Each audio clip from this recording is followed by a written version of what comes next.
May napakaganda pong kwento tungkol po sa isang maliit na bata na 5 years old.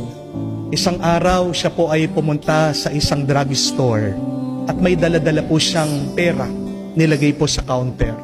Sabi po sa pharmacist, "Sir, meron po ba kayong binebentang gamot na himala?"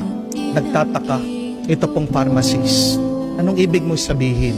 Sabi po ng maliit na bata, "Sir, ito po lahat ng naipon ko. Nag-iipon po ako para makabili ako ng bisikleta. Pero ngayon po, may sakit yung aking ina." Sabi po ng doktor na tanging himala na lang po ang makakapagpagaling sa kanya. Meron po ba kayong gamot na himala? At sabi po ng pharmacist, "Bata, walang himala dito. Pero kung gusto mo ng himala, libre lang. Tabi ng drugstore ay may simbahan. Pumunta ka kay Jesus. Magdasal ka sa Kanya. Dahil si Jesus lang ang doktor na makakapagbigay ng gamot ng himala sa iyong ina." Dali-dali po itong bata tumakbo sa simbahan. Dala-dala yung kanyang pera. At nakita po niya itong larawan ng ating Panginoon nakapako sa krus. Tinapon po yung pera doon sa paanan ng ating Panginoon. Sabi, "Jesus, ito po yung ipon ko. Hindi na po ako bibili ng bisikleta.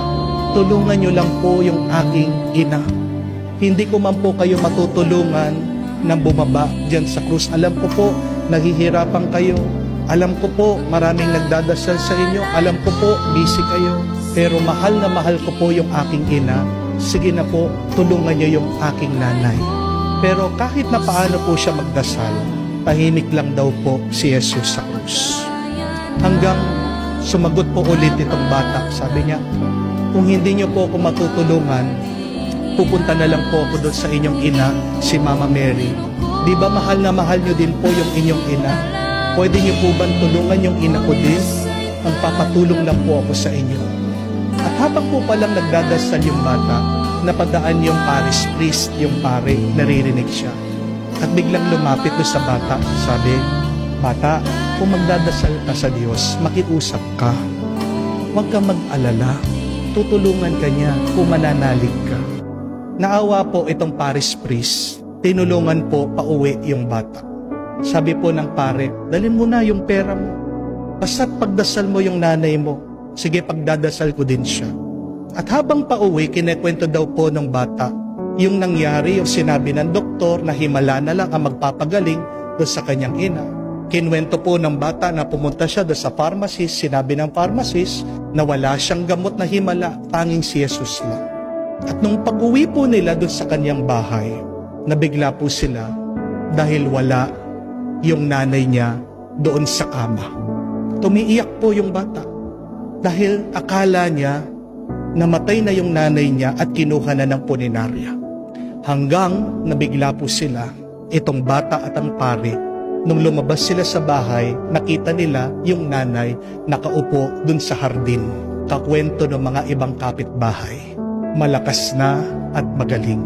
Ano po sabi nitong may sakit? Sabi, "Anak, meron kang kaibigan na doktor na dumating. Pinuntahan mo daw siya. Napakabait niya.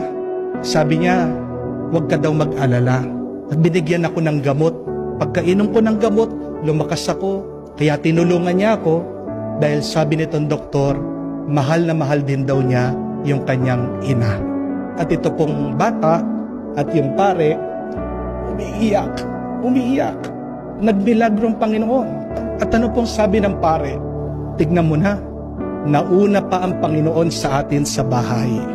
Narinig ka niya. Hindi po ba? Mga kapatid, naririnig din na Diyos ang ating mga dasal. Alam ng Diyos ang ating mga paghihirap.